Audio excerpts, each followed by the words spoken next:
Hechos capítulo 16, vamos a leer la segunda parte. Ya habíamos estudiado la primera. El comienzo del segundo viaje misionero del apóstol Pablo. Habíamos visto un poco de su encuentro con Timoteo. Estamos de lleno entonces en ese segundo viaje misionero de Pablo. Pablo había llegado ¿a qué ciudad? ¿Se acuerdan? Bueno, pasó por varias, pero el Señor encaminó más para el lado de Europa. Filipos, ahí está. Había llegado a Filipos.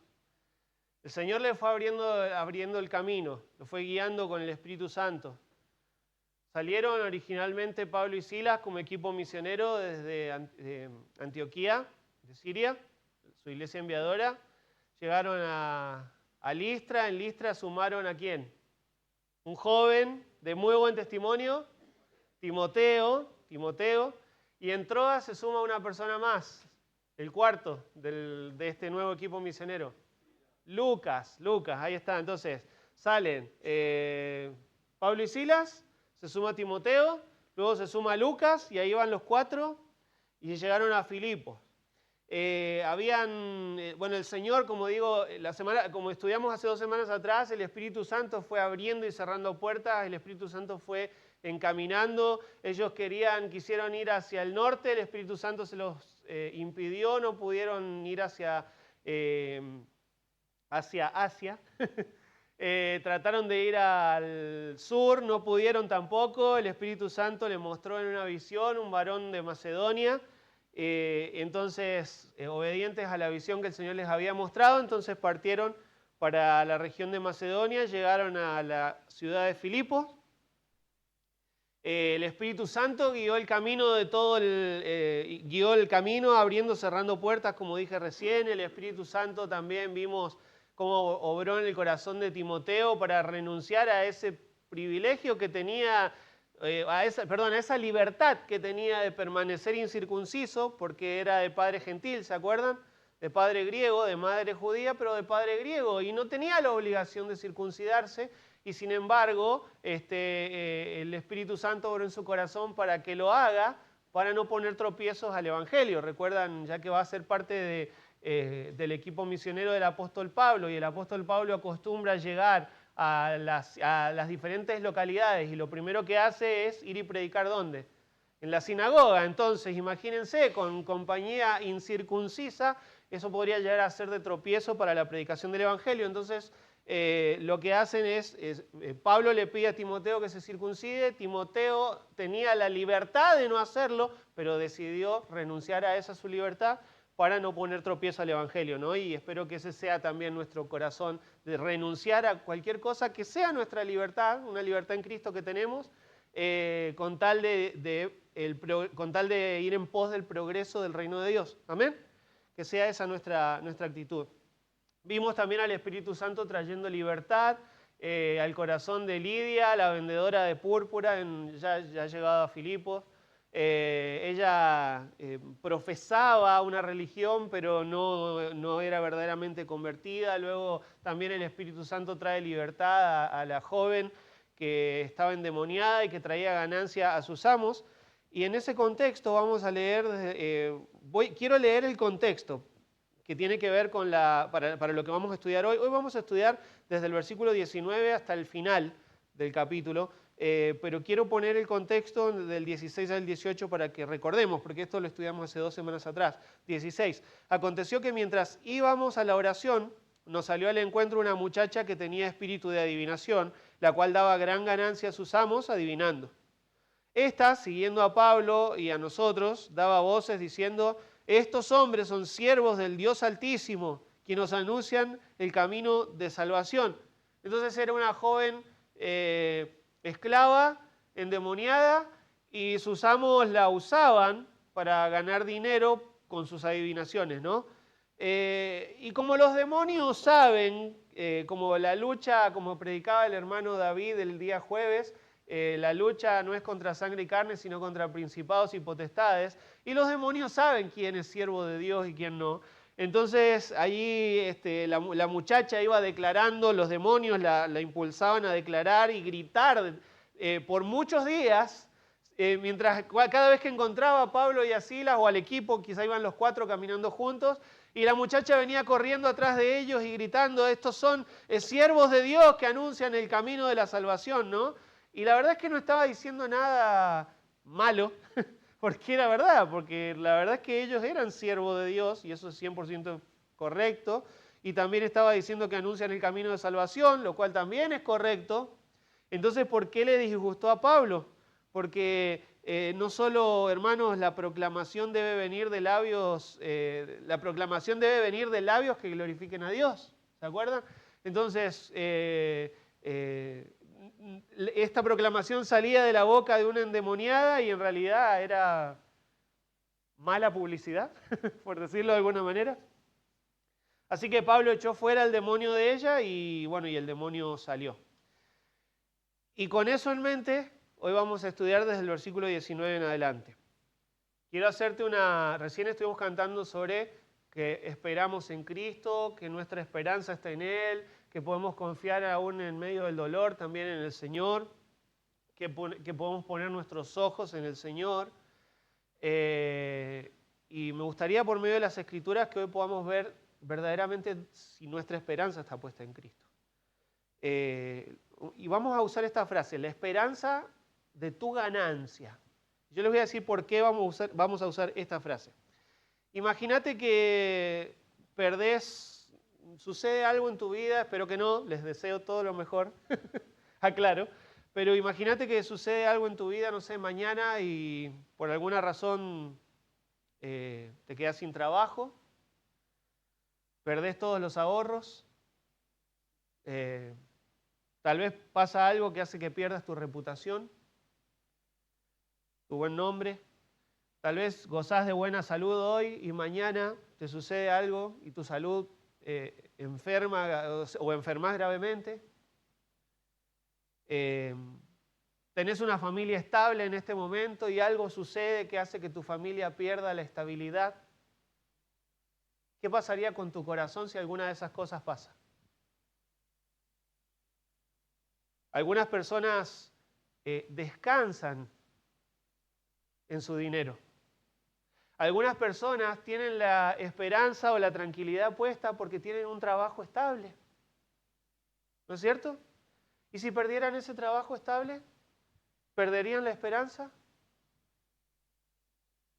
¿O estamos tranquilos porque gozamos de buena salud, bendito sea el Señor, y si pasara algo grave con nuestra salud y ya no la tenemos? ¿Qué pasaría con nuestra esperanza? Con nuestra confianza en el Señor. ¿Por qué cuando todas estas cosas son quitadas, nos desestabilizamos espiritualmente? Y espero que no sea el caso de cada uno de nosotros, ¿no? Pero hay personas que reaccionan con desesperación ante la pérdida del empleo, de la salud, de los ahorros, de la familia, etc. Con amargura o peor, con resentimiento hacia Dios, ¿verdad? ¿Por qué? O echándole la culpa a Dios. ¿Cómo es posible que un Dios de amor permita tal cosa en mi vida? Cuando perdemos algo importante, se revela dónde estaba realmente puesta nuestra esperanza. ¿Me siguen? Y eso es exactamente lo que ocurre en el pasaje que vamos a estudiar hoy. En esta historia encontré 2 grupos de personas que pierden algo importante. Por un lado hay un grupo que pierde su negocio, su forma de ganancia, y hay otro grupo de hombres que pierden su libertad. Pero sus reacciones fueron completamente opuestas. ¿Y saben por qué es eso? Porque la esperanza estaba puesta en lugares diferentes. Porque aquello, hermano, donde pones tu esperanza va a determinar también tu actitud cuando lo perdés. Entonces lo que vamos a ver hoy, muy brevemente, son 2 ejemplos que pueden revelar como dije, como oraba recién, lo cantamos, lo proclamamos con la boca, ¿no? Recién, Señor, vos sos mi esperanza en medio del dolor, ¿no? ¿Es verdad? A ver, vamos a ver. Vamos a verlo. Primero vamos a ver el grupo que tenía la esperanza puesta en el lugar equivocado. Versículo 19. Vamos a leer 19 al 24 todos juntos.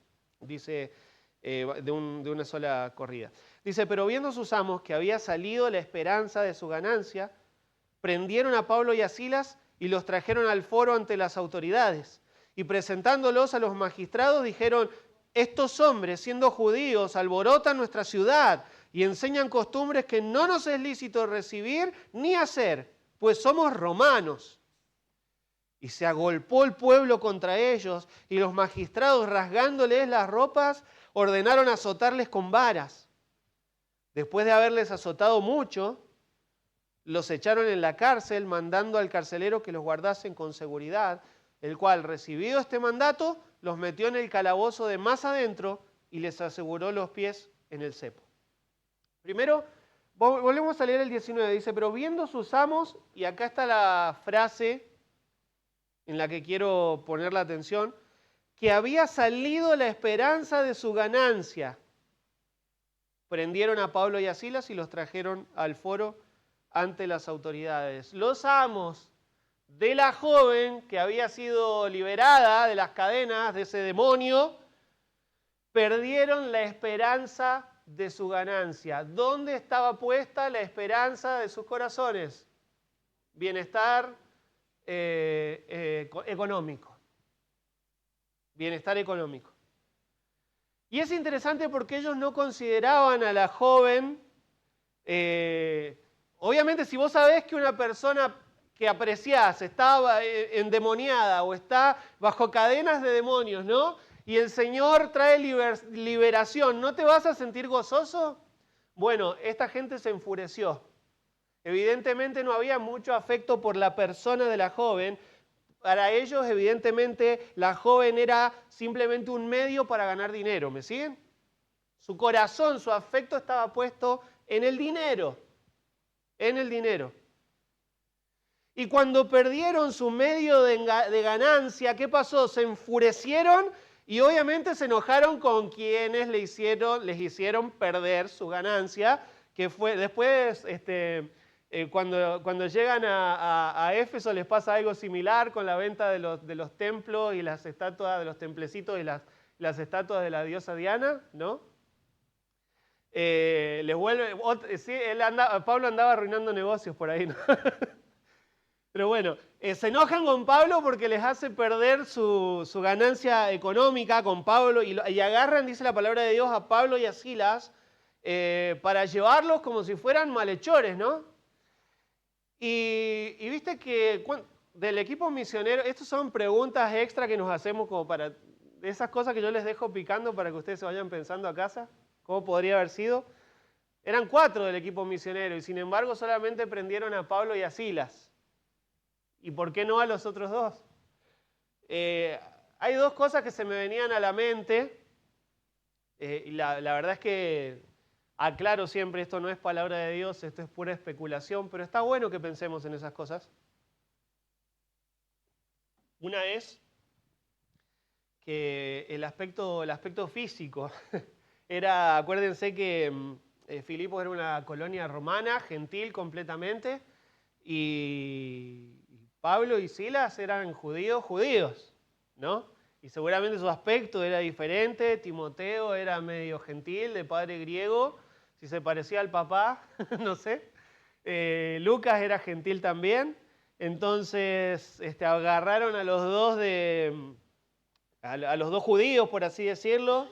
También dice la palabra de Dios que los que llevaban la palabra eran Pablo y Silas, eran mayormente los predicadores, las voces principales de ese grupo misionero. Entonces puede que por eso quizá eran ellos 2 los que hablaban. Y bueno, especulo, ¿no? Pero solamente...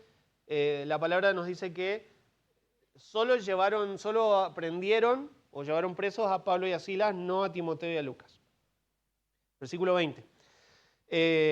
Y presentándolos a los magistrados, como los jueces, digamos, Dijeron, estos hombres siendo judíos alborotan nuestra ciudad y enseñan costumbres que no nos es lícito recibir ni hacer, pues somos romanos. Mirá qué acusación astuta, porque los llevan a las autoridades. Cuando habla, acá se va a mencionar mucho la palabra magistrados. Cuando pienses en magistrados, pensá en jueces, ¿sí? Y los llevan delante de los jueces y distorsionan la acusación con mucha astucia. Y miren qué estratégico lo que hacen, ¿no? Astutamente. Primero dicen, como que apelan al orden público, ¿no? Dice, estos hombres que alborotan nuestra ciudad. ¿Estaban haciendo algún alboroto? Y generaban quizá algún movimiento de la gente que los veía y quería venir a escucharlos, ¿no? Pero ¿qué mal estaban haciendo a la ciudad? Realmente no era un alboroto. Apelan un poco al prejuicio racial, porque estos siendo judíos, como estos extranjeros no tienen derecho a venir a hacernos esto, ¿no? Y acuérdense que Filipos era una colonia romana muy orgullosa, y como toda colonia romana, muy orgullosa de su identidad romana, ¿no? Y mirá lo que hacen, y apelan también como un poco al patriotismo religioso, porque dice que y andan enseñando costumbres que no nos es lícito recibir ni hacer. Entonces como que se fabricaron una acusación política y cultural, ¿te diste cuenta? De por qué estos son una peste para nuestra ciudad, por así decirlo, ¿no? Y el verdadero problema no eran Pablo y Silas, el verdadero problema detrás de todo esto no era ni el alboroto ni lo que estaban enseñando. El verdadero problema que se esconde detrás del discurso moral que acaban de dar con su acusación era que les hicieron perder la ganancia, que la platita ya no les entraba, ¿entienden? El dinero es el verdadero problema acá. ¿Qué tan peligroso podía ser el evangelio para el pueblo romano? O la obra misionera que estaban haciendo allí en Filipos. ¿Qué tan peligrosa? Ahora, esto es más una pregunta de análisis para nosotros. ¿Qué tan peligrosa es la predicación del evangelio para el sistema de este mundo en el que vivimos, que hace que al predicar el mundo de inmediato nos rechaza, ¿no? Se ponen hostiles. ¿Qué tan peligrosa es la predicación del evangelio para este mundo? Yo no sé si, espero que hayas experimentado este tipo de rechazos, porque eso quiere decir que estás predicando el evangelio. Pero yo no sé si te ha pasado que cuando pensás en cuando estabas perdido, cuando estabas en el mundo y nadie cuestionaba tus conductas de dudosa moralidad, ¿no?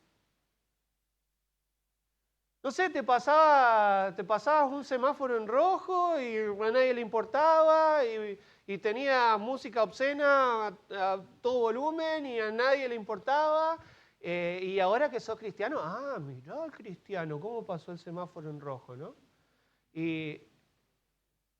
¿Cómo? Y tiene claro, y encima no le pongas si vas, no pasen semáforos en rojo, por favor.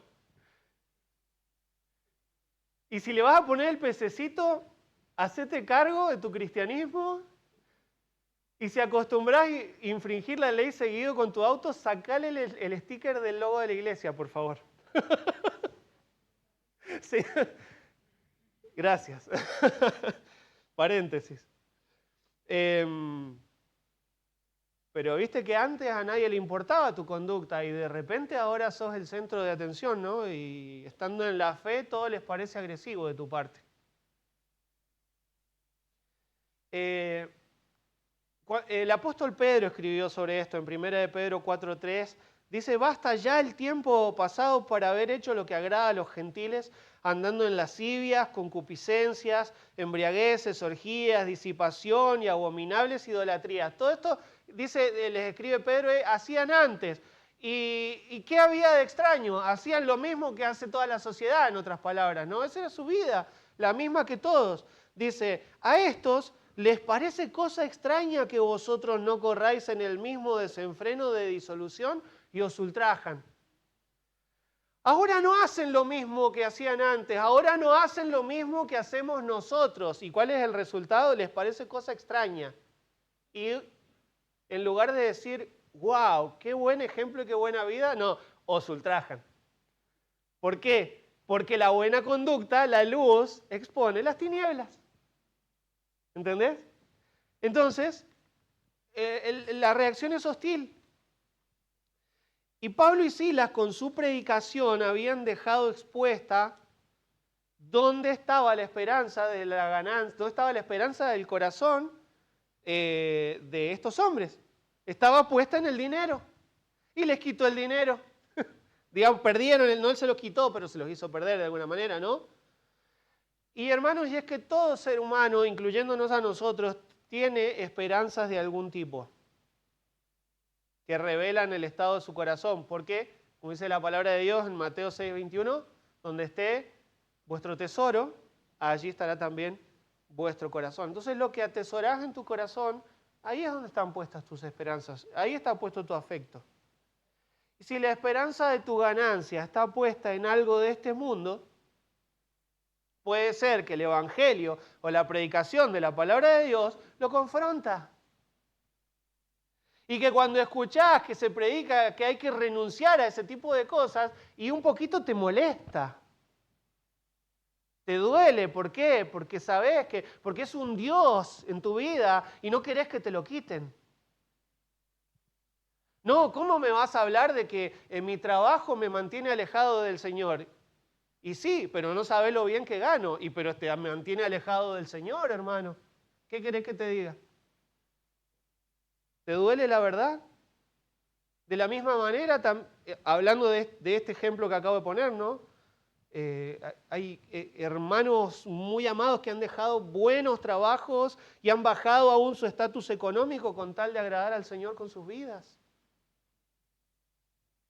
Porque la esperanza de su ganancia está puesta en Dios, no en el dinero, no en el estatus social. Porque eso es lo que al fin y al cabo motiva tu vida, tus actos, tu conducta. Entonces los castigan, ¿no? Nos hicieron perder, los vamos a castigar. Y versículo 22, y se agolpó el pueblo contra ellos, o sea, se creyeron toda esa acusación que era por la plata, pero bueno, lo plantearon como, mirá lo mal que le hacen a nuestra sociedad, ¿no? Eso es lo que plantearon. Y se agolpó el pueblo contra ellos y los magistrados rasgándole las ropas, o sea, imagínenselos con túnicas, les rasgaron las túnicas, le dejaron como la espalda descubierta, ¿no? Y ordenaron azotarles con varas. Para que tengan una idea, eran ramos de varas. No es que agarraron una vara y les azotaron la espalda, sino que usaban ramos de varas y les azotaban, ¿sí? Y dice, y después de haberles azotado mucho, ¿entienden esto? Este tipo de tortura que les hicieron. No solo era un ramo de vara, sino que los azotaron mucho, porque los romanos no tenían esa ley judía, como ese máximo de 40 azotes que los judíos acostumbraban a dar, e hipócritamente a veces no daban los 40, daban 39, como si se muere lo azotamos 39 veces, si se llega a morir, no fue nuestra culpa porque no llegamos a 40, ¿no? Qué hipocresía, ¿verdad? Pero bueno, por eso Pablo dice que varias veces lo azotaron 40 veces menos una, ¿no? Pero estos eran romanos y estos no tenían límite, a estos no les importaban los 40 ni nada. Les dieron duro.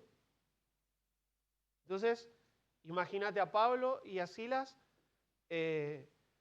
gravemente heridos, muy adoloridos, con toda la espalda lastimada, lacerada, porque seguramente no fueron solo azotes en la espalda, les habrán pegado en las piernas, en la cabeza, en la cara.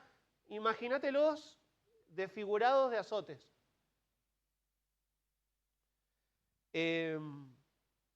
Después, versículo 23. Después de haberles azotado mucho, los echaron en la cárcel, mandando al carcelero que los guardase con seguridad.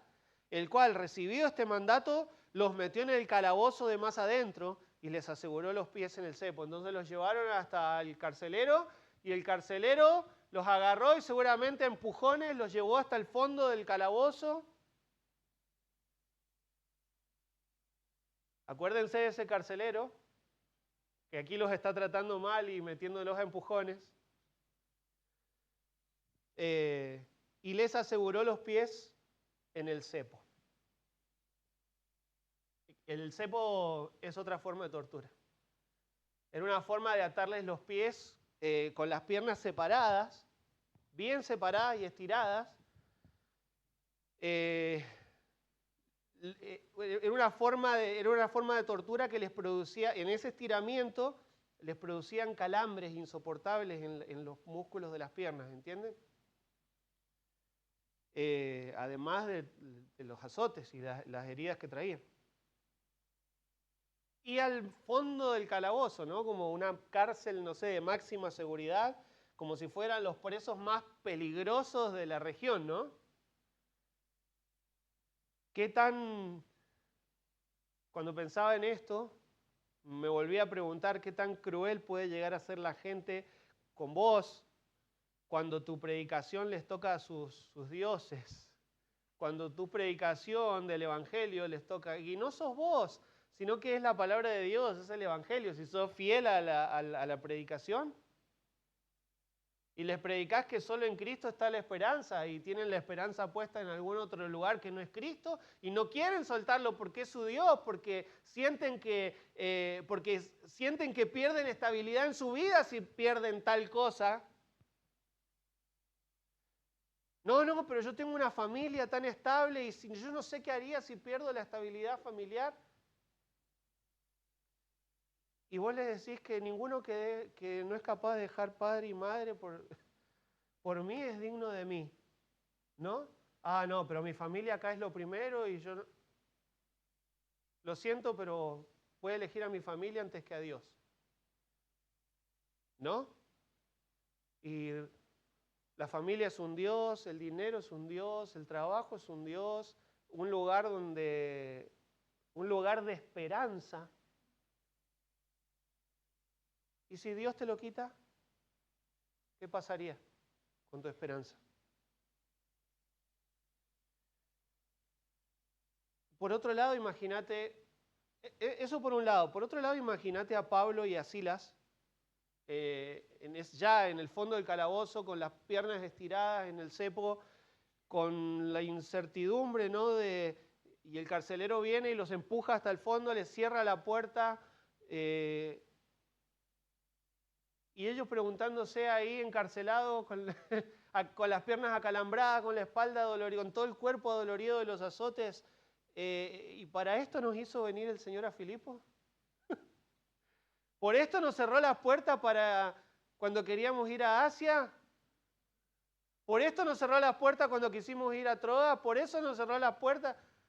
Y para esto me mostró la visión de un varón macedonio y hasta ahora ni varones hemos encontrado, solo mujeres. Reunión de oraciones de mujeres al lado del río, la joven endemoniada, Lidia la vendedora de púrpura. ¿Y dónde están los varones que necesitan de Cristo, no? Ni sinagoga encontraron llegando a Filipos.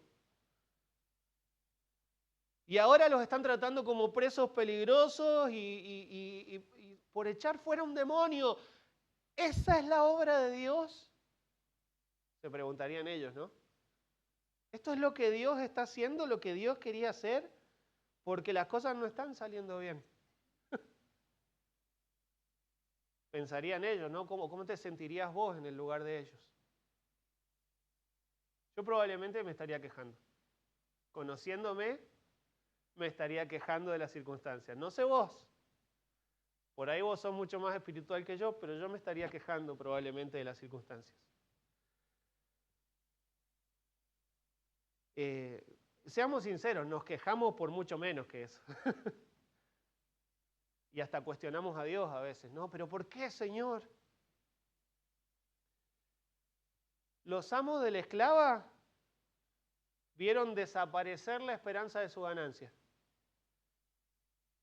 La reacción fue violenta, ¿no? Mintiendo, calumniando, llevándolo, bueno, porque su esperanza era económica.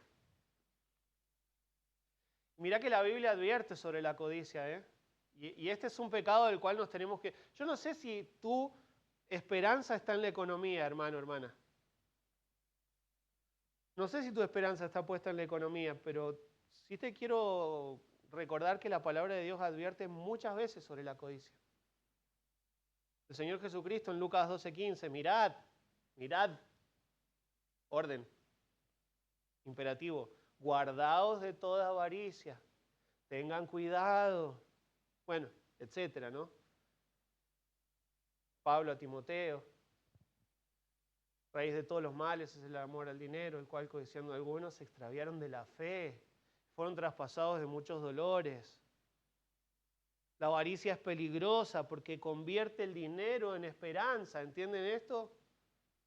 La avaricia convierte el dinero en tu esperanza. Y cuando tu esperanza está puesta, y mirad cuáles son las consecuencias. Cuando tu esperanza está puesta en el dinero, las personas se vuelven medios, que era lo que pasaba con la joven. La verdad se vuelve negociable y la injusticia se vuelve aceptable con tal de que esto no falte, ¿verdad? Ese es el análisis del corazón que tiene la esperanza puesta en el lugar incorrecto. Ahora vamos al otro corazón, la esperanza puesta en el lugar correcto. Y hermanos, este versículo, si querés, imprimilo, hacete un cuadro, memorizátelo, pegalo en un lugar donde lo veas todos los días. Para mí es uno de los más preciosos de toda la Biblia. No sé si decir que es mi favorito, pero es mi top, está en mi top 5. mi top 5 de versículos más preciosos de toda la Biblia. Pero a medianoche, orando, Pablo y Silas cantaban himnos a Dios y los presos los oían. Una actitud completamente diferente, ¿te diste cuenta? Ellos estaban gravemente heridos, hermanos. Estaban adoloridos, estaban acalambrados. ¿Y sabés qué estaban haciendo? Se quejaban, ¿no? Murmuraban, renegaban de Dios, lloraban de angustia. No, oraban y cantaban alabanzas al Señor. ¿Cómo es posible tener semejante actitud pasando por semejante situación? Y hermanos, hay una sola respuesta. Ni la cárcel, ni los azotes, ni el cepo les podían quitar la esperanza de su ganancia, porque la esperanza de su ganancia era Cristo. Estaba puesta en el Señor. ¿Te das cuenta? Y pueden quitarte todo en la vida, menos a Cristo. Podés perderlo todo, podés perder el trabajo, los ahorros, la familia, la salud. Podés perderlo todo en esta vida, pero jamás te van a quitar a Cristo.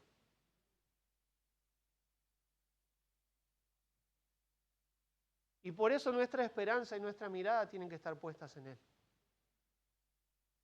Entonces dice el versículo 26 que viene un terremoto, entonces sobrevino de repente un gran terremoto de tal manera que los cimientos de la cárcel se sacudían y al instante se abrieron todas las puertas y las cadenas de todos se soltaron. Y para mí no es, ustedes saben hermanos, viendo el contexto, que no es que justo, mirá, una placa tectónica que había justo debajo de la cárcel. Esto justo no son casualidades, este es el Dios soberano. Y no es un temblor común y corriente, porque digamos, bueno, yo te puedo creer que las puertas se abran cuando hay un temblor fuerte, ¿está bien? En una cárcel donde seguramente las puertas tenían cerraduras y todo eso, bueno, qué sé yo, se sacudió tanto que las puertas se abrieron, raro, pero ponele que puede pasar. Pero que las cadenas se suelten, Para mí no era un temblor común y corriente, sabemos en realidad que no era, ¿no? Y se abrieron las puertas y se soltaron las cadenas. Y yo no sé si has escuchado, hermano, pero agarrando o sacando de contexto este hecho, hay quienes enseñan, hermano, vos tenés que alabar a Dios para que las puertas se abran. Y tenés que alabar a Dios porque cuando alabamos a Dios, las cadenas se sueltan, ¿no? Y eso suena lindo, pero es un chantaje. Es como chantajear a Dios porque Pablo y Silas no estaban alabando a Dios para que Dios les abra la puerta. O para que las cadenas se les caigan. Ellos estaban alabando a Dios porque Dios es digno de toda alabanza, porque Dios es digno de toda adoración, aún en los momentos más duros que Él te permita atravesar. Salmo 34:1, bendeciré a Jehová en todo tiempo. Su alabanza estará de continuo en mi boca. Pase lo que pase, gloria al Señor. Las cosas van bien, gloria a Dios. Las cosas no están saliendo tan bien, gloria a Dios. No adoramos a Dios para que nos haga bien por causa de nuestra adoración. Adoramos a Dios porque lo hemos conocido. Adoramos a Dios porque hemos experimentado su amor. Adoramos a Dios porque Él nos amó primero. Adoramos a Dios porque cuando pensamos en su persona, en su amor y en las maravillas de sus hechos para conmigo, hermanos, esas cosas, esos pensamientos nos mueven a alabar a Dios. Entonces, cuando estés pasando por un tiempo difícil, renová tu mente pensando en quién es el Señor, quién está en control, quién tiene el poder, quién te ama, quién es tu Padre. Cada vez, sobre todo cada vez que no tengas deseos de alabar, que las circunstancias te quiten los deseos de alabar, pensá en el Señor, en su persona, en su amor, en sus hechos, en su fidelidad, y vas a ver cómo las ganas de alabar te vuelven. 27. Despertando el carcelero y viendo abiertas las puertas de la cárcel, sacó la espada y se iba a matar, pensando que los presos habían huido. Mas Pablo clamó a gran voz diciendo, no te hagas ningún mal, pues todos estamos aquí. Los carceleros tenían que, cuando se les escapaba un preso, tenían que pagar con su vida, sobre todo si el preso estaba condenado a muerte. Era vida por vida.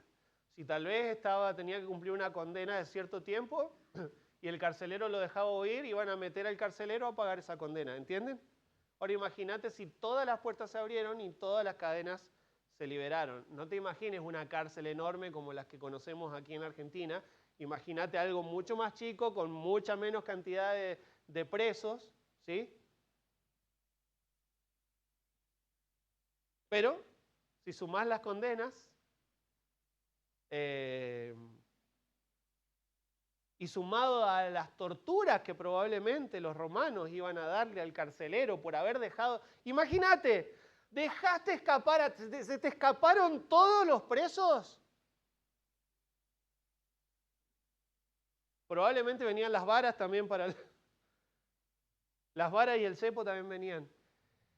Y el carcelero prefirió quitarse la vida antes que recibir semejante tortura o la condena que se le venía, ¿no? Y Pablo ¿qué estaba haciendo cuando vino el temblor, el terremoto? Orando y cantando. Orando y cantando. Y yo no creo que él estaba orando para que las puertas se le abran. Señor, abrí estas puertas para que pueda salir huyendo. Dudo mucho que esa fue su oración, porque de ser así, ¿qué hubiera hecho? Y se iba. Y se está orando para que se abran las puertas para irse, se abre la puerta y me voy. Pero no se fue. Y también el Señor obró de alguna manera para que el resto de los presos no se vayan. ¿Se dieron cuenta? Todo esto es un acto sobrenatural, hermanos. No sabemos cuántos podía haber, pero no se fue ninguno. Y Pablo vio que el carcelero se iba a matar y le dijo, no, no, no, pará, estamos todos acá. No te mates. No te mates que no se fue ninguno. Versículo 29. Y entonces, pidiendo luz, se precipitó adentro y temblando se postró a los pies de Pablo y de Silas. Y sacándolos les dijo, señores, ¿qué debo hacer para ser salvo? Imagínate, sumado a este temblor que claramente no era natural, y lo que produjo el temblor que no era normal, y todos los presos con las puertas abiertas sin irse, algo está pasando acá. El carcelero quedó impactado y seguramente él venía escuchando las oraciones y las alabanzas de Pablo y Silas, ¿no? Y el corazón del carcelero estaba listo. No, acá hay un Dios que claramente es poderoso. Acá claramente el Dios que predican Pablo y Silas existe, es real, es poderoso. Mirá cómo los cuida, mirá cómo les responde. Y viene con esta pregunta, ¿qué debo hacer para ser salvo? Entonces, el entender que necesitaba salvación, hermanos, implica que había escuchado el Evangelio. Y puede ser que ya había escuchado a Pablo y a Silas predicando, o a la chica que corría detrás de ellos, el camino de la salvación. Estos son los hombres que predican el camino de salvación. Entonces el carcelero sabía que ellos predicaban el camino de salvación. Y viene y le pregunta, ¿qué debo hacer para ser salvo? ¿Quién pide salvación? Uno que entiende que está perdido y condenado, ¿no? Entonces claramente el Espíritu Santo estaba trabajando en el corazón del carcelero, estaba listo para poner su fe en Cristo. Es muy triste y acá voy a apelar a la memoria de los hermanos de más edad que están presentes.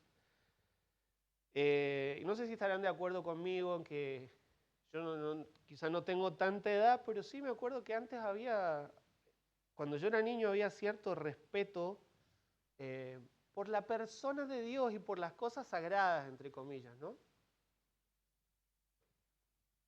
Yo me acuerdo que en alguna ocasión hay un lugar en San Rafael donde nosotros vivíamos, se llama la Cuesta de los Terneros, y allá arriba hay una virgen, ¿no? Tenés razón, en Valle Grande. Sí, la Virgen del Valle Grande. Y ocasionalmente fuimos con la familia, me acuerdo, y la Virgen allí tiene como no sé si ahora la tiene, pero tenía como una especie de fuente alrededor y la gente le echaba monedas. ¿Viste? La idolatría de la gente en la ignorancia hace cualquier cosa. O bueno, no sé, que no sé qué pensarán, le echo moneditas y la Virgen me concede lo que le pida, no sé. La cosa es que yo habré tenido la edad de Evan, en una ocasión que fuimos con toda la familia, y yo quería sacar las moneditas. Porque la esperanza de mi ganancia. Y sí, yo le quería sacar la monedita a la Virgen. Y mi abuela, en ese tiempo no sé en qué creía. Era medio católica, pero también iban a la iglesia evangélica. Salva no era, estoy seguro de eso. Mi abuela conoció a Cristo un poco de tiempo antes de partir, gracias al Señor. La salvó. Pero ella me decía, no. ¿Por qué? Porque como que las cosas, me dio a entender, no me acuerdo exactamente qué palabras, imagínense que tenía la edad de Evan, no me acuerdo exactamente qué palabras usó, pero como que me dio a entender que eran cosas sagradas, que no se tocan y que hay que respetar, ¿no? Y era una virgen.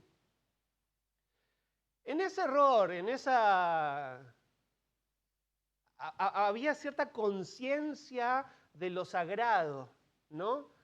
Y a mí me da la sensación de que hoy en día a nadie le importa nada. Se perdió el temor de Dios hoy en la sociedad. La sociedad ya no teme a Dios, la sociedad blasfema a Dios. Se perdió el respeto por las cosas santas, ¿no? Antes, no sé, pasaban por el frente de la iglesia católica y se persignaban, ¿no? Hoy van y la grafitean, qué sé yo, tiran basura.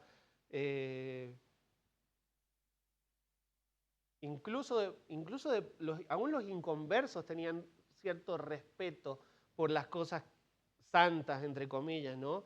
Y hoy la sociedad es tan blasfema de Dios y de las cosas santas. Hermanos, el cristianismo, dejemos a los inconversos, vamos a decir que son hijos del diablo y los deseos de su padre quieren hacer, ¿no? El cristianismo hoy es tan mundano y tan mediocre que se ha perdido la perspectiva de la santidad de Dios, porque ni siquiera sus hijos procuran vivir en santidad, ni siquiera sus hijos procuran vestirse en santidad, hablar en santidad, de tal manera que el pecado llega a ser liviano. Y asuntos cotidianos, hermanos, de conductas que antes nos parecían aberraciones, hoy es normal, ¿no? Versículo 31. Ellos dijeron, ahora responden a esta pregunta. ¿Cuál era la pregunta? ¿Qué debo hacer para ser salvo? Y presta atención a la respuesta porque sigue siendo la misma respuesta. Si hoy alguien te hace la misma pregunta, vos le podés responder con las mismas palabras porque la respuesta sigue siendo la misma. ¿Qué tengo que hacer para ser salvo? Ellos dijeron, cree en el Señor Jesucristo y serás salvo, tú y tu casa. Y le hablaron la palabra del Señor a él y a todos los que estaban en su casa. Insisto, la respuesta es sencilla y sigue siendo la misma y va a seguir siendo la misma hasta el fin del mundo. ¿Qué tiene que hacer una persona para ser salva? Creer en el Señor Jesucristo. Creer con fe, depositar su fe, su esperanza, la esperanza de su ganancia. Que Cristo llegue a ser su Señor y su todo en su vida. Creer en Jesús, hermanos, creer en el Señor Jesucristo y esa fe que salva implica creer que Jesús es quien dijo ser. ¿Se acuerdan? Juan 20:31, Juan diciendo, ¿para qué escribí todo esto? Estás en escrito para que creáis que Jesús es el Cristo, el Hijo de Dios, y para que creyendo tengáis vida en su nombre. Entonces, creer en Jesús implica creer que Jesús es quien dijo que es. ¿Y quién dijo que es? Dios el Hijo. Entonces tenés que creer en un Jesús que es Dios y que salva. Creer que Él hizo posible la salvación también, creer en Jesús para ser salvo implica creer y entender que Él hizo posible que yo pueda recibir el perdón de mis pecados, pagándolos Él en la cruz del Calvario.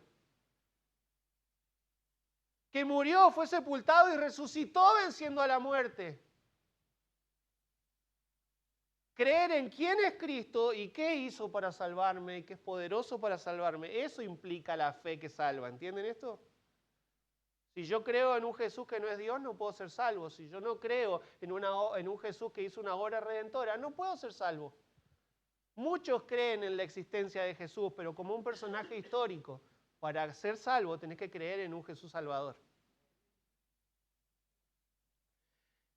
Creer que Él hizo posible mi salvación mediante su muerte, sepultura y resurrección. El mensaje del Evangelio.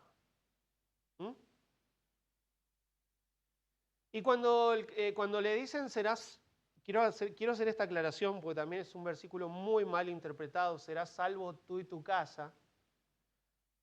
No se refiere a que la fe de Él iba a aplicar para la salvación del resto de su familia, ¿entienden?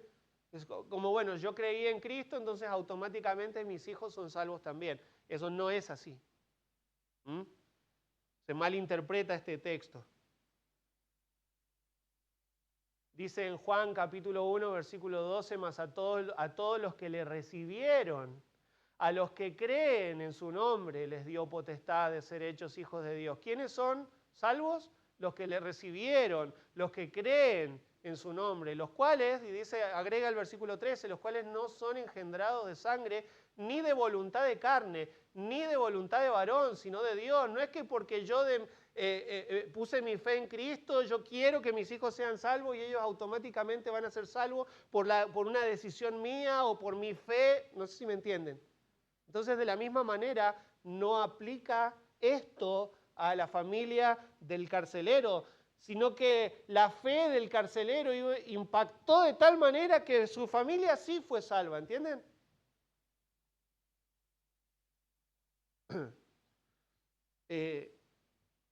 Todos, dice, tú y tu casa, o sea, aquellos en su casa que junto con él escucharan, comprendieran y creyeran en el Evangelio, iban a ser salvos, cada uno por su propia fe, no por la fe de su papá. De hecho, dice en el versículo 32, y le hablaron la palabra del Señor a él y a todos los que estaban en su casa. ¿Te das cuenta? Le predicaron el Evangelio a toda la casa también. ¿Por qué fueron salvos? Escucharon el Evangelio y lo creyeron los de su casa, no por la fe de su papá.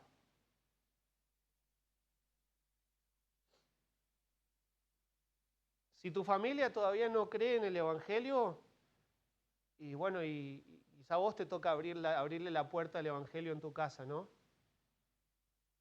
Ser un digno representante de ese Evangelio. Dice en el 33, y él, tomándolos en aquella misma hora de la noche, les lavó las heridas y enseguida se bautizó él con todos los suyos. Miren, el primer impulso en agradecimiento por esta salvación tan grande que había llegado a su vida, me quiero bautizar. Quiero identificarme inmediatamente con este Jesús en el que ahora creo y con esta fe que ahora tengo. No dejó pasar ni un par de horas, ¿no?, para bautizarse, de inmediato lo quiso hacer. Y llevándolos a su casa, les puso la mesa, bueno, me quedo ahí en el 33, bueno, sí leo el 34. Llevándolos a su casa, les puso la mesa y se regocijó con toda su casa de haber creído a Dios. Entonces los de su casa también vinieron, escucharon el Evangelio, se convirtieron, y todos ellos dieron testimonio de su fe pasando por las aguas del bautismo.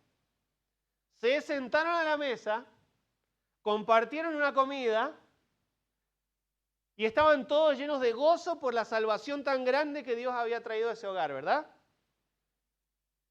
Y luego volvieron a la cárcel para dar preservación de la vida. Bueno, chicos, ¿les gustó la comida? Sí. Bueno, gracias por la predicación de 1000 amores, gracias por bautizarme.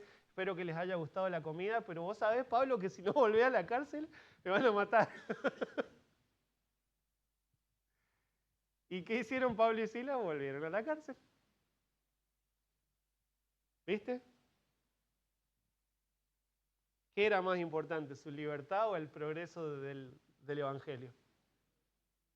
¿Dónde estaba puesta su esperanza? ¿En su bienestar o en la obra que Dios estaba haciendo aún en medio del dolor?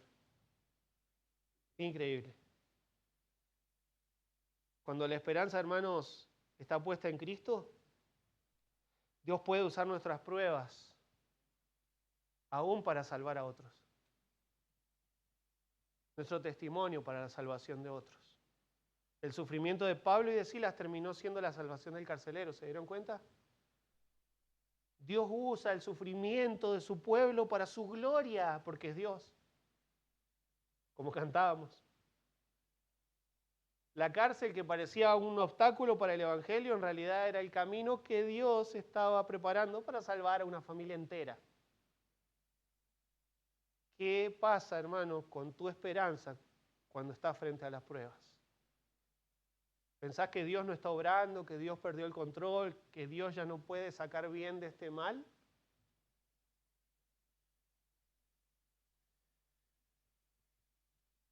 Versículo 35. Con esto voy rápido porque es para redondear.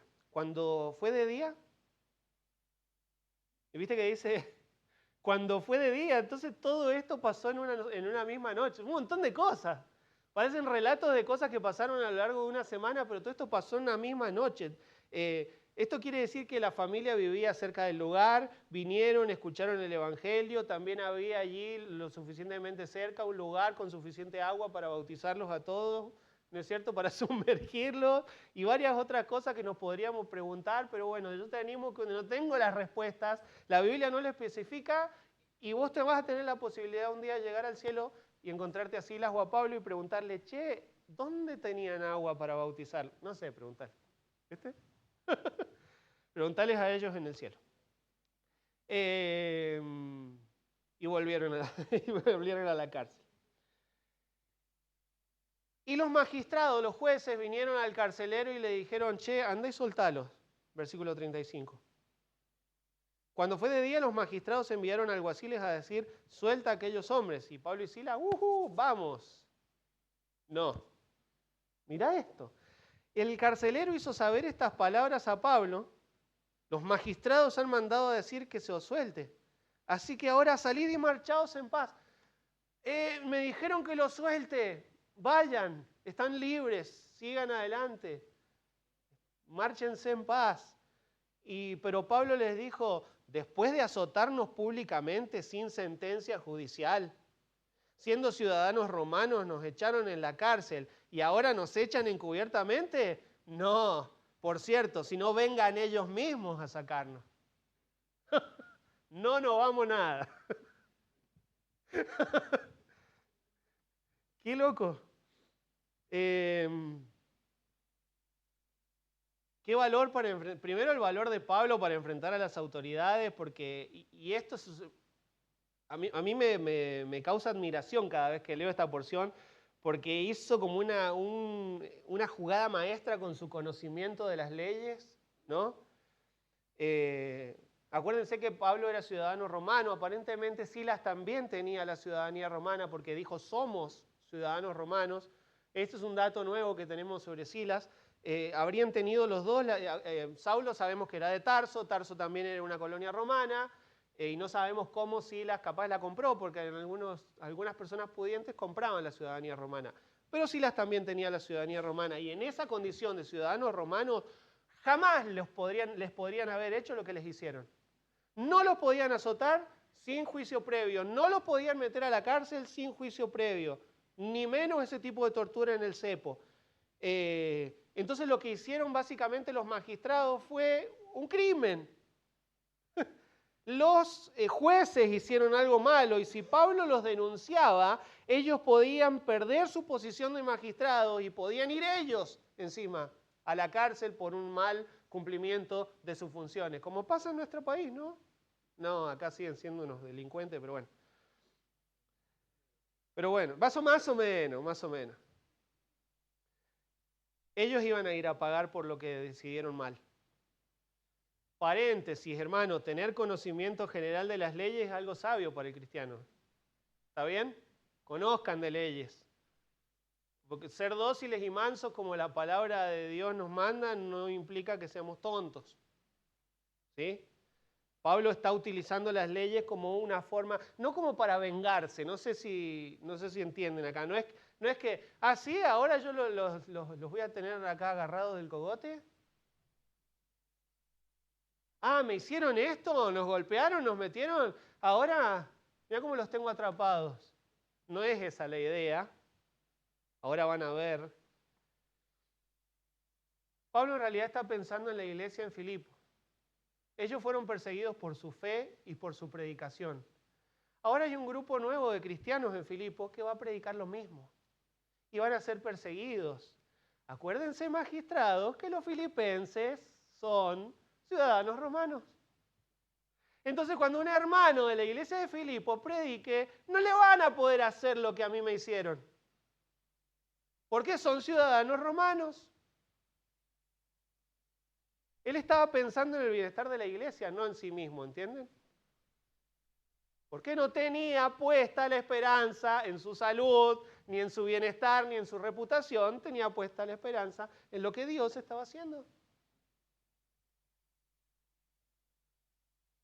Que nos vengan a sacar. No, vengan ellos y nos sacan. ¿Cómo se dio vuelta la tortilla, no? Tortilla. Y los alguaciles hicieron saber estas palabras a los magistrados, los cuales tuvieron miedo al oír que eran romanos. Y viniendo les rogaron, les trajeron un cafecito, una toalla para que se sequen la transpiración y la nuca, así como el Chiquitapia, y sacándolos les pidieron, porfis, ¿quieren salir? Los acompañamos, ¿no?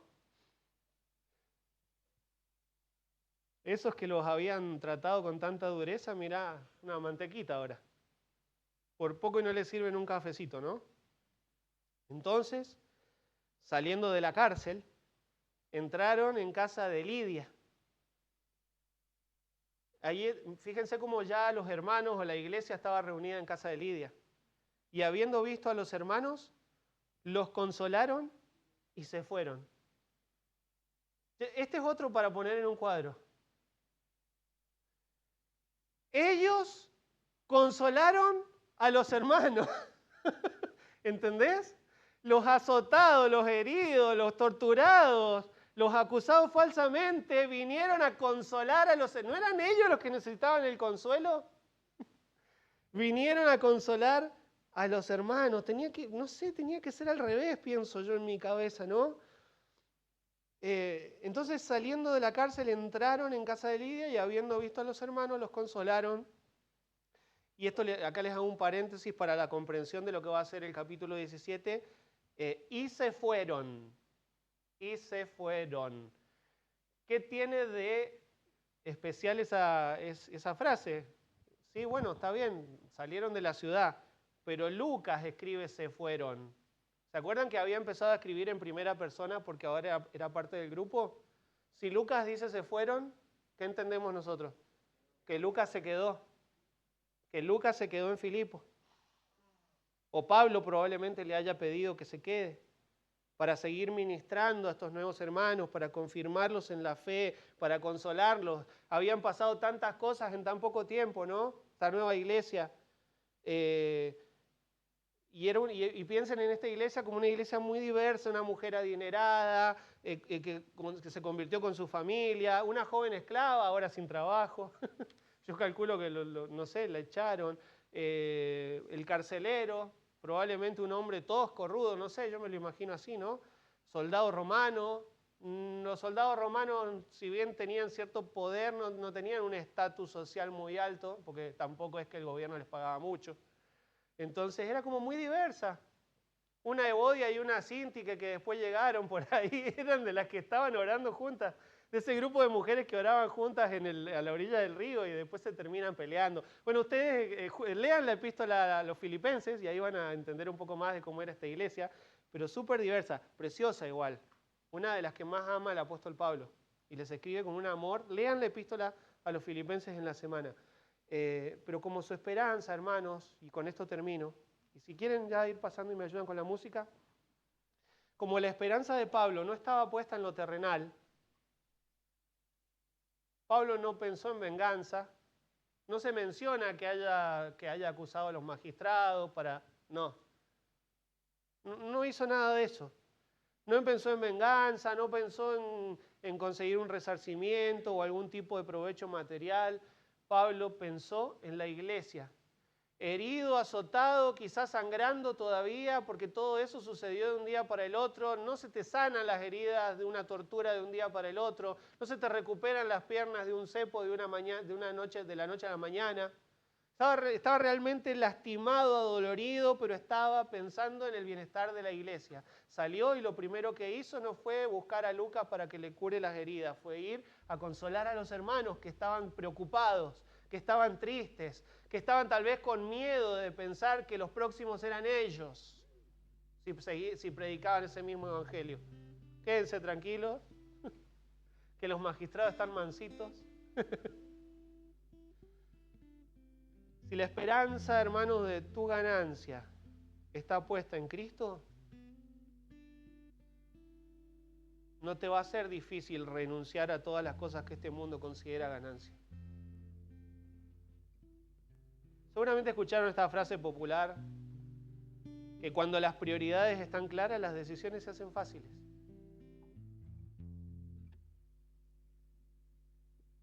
Es importante que tengas claro dónde está puesta la esperanza de tu ganancia. Porque eso es lo que va a mover tu vida en general y tus decisiones. La puerta de la cárcel se abrió, el carcelero perdió el control que tenía. Dios le quitó el control al carcelero que él pensaba que tenía sobre Pablo y Silas. El cepo ya no los ataba. Tenían las puertas abiertas para irse, el cepo abierto, las cadenas caídas, y sin embargo decidieron quedarse porque la esperanza de su ganancia los mantuvo dentro de la cárcel. La salvación del alma del carcelero y de su familia era más importante que su libertad.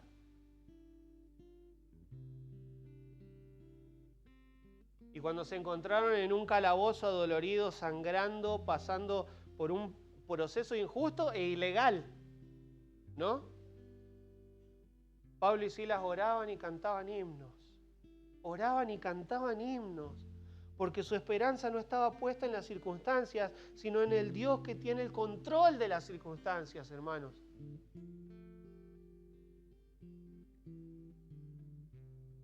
Herido, ¿no? Sangrando, azotado, adolorido y con las piernas acalambradas por el cepo, con problemas de vista, ¿se acuerdan? El apóstol Pablo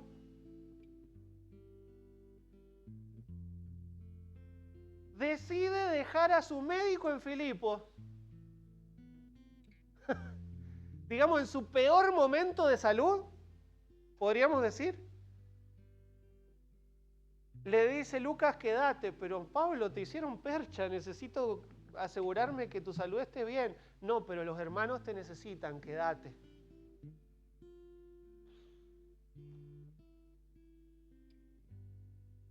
¿Por qué?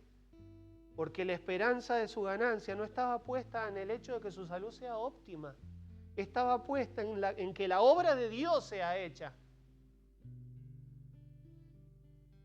Entonces, si estás pasando, hermano, por un tiempo difícil, estás pasando por un tiempo de dolor o de desánimo, hay un versículo que tenés, Salmo 57 en pantalla.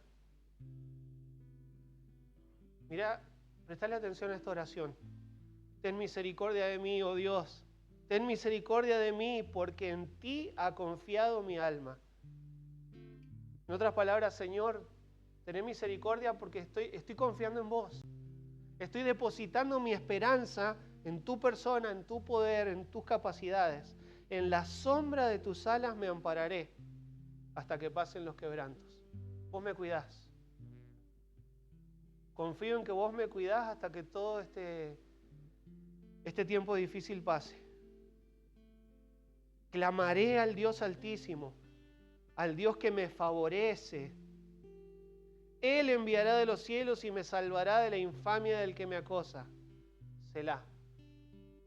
Dios enviará su misericordia y su verdad. Es una esperanza puesta en Dios, ¿verdad? En tiempos difíciles. Clama a Dios por misericordia, refugiate bajo sus alas. La esperanza de la ganancia de David, el salmista, estaba puesta en Dios. Él lo dice. Y es fácil alabar cuando los vientos son favorables, ¿no? Pero cuando las circunstancias son difíciles en la vida, la alabanza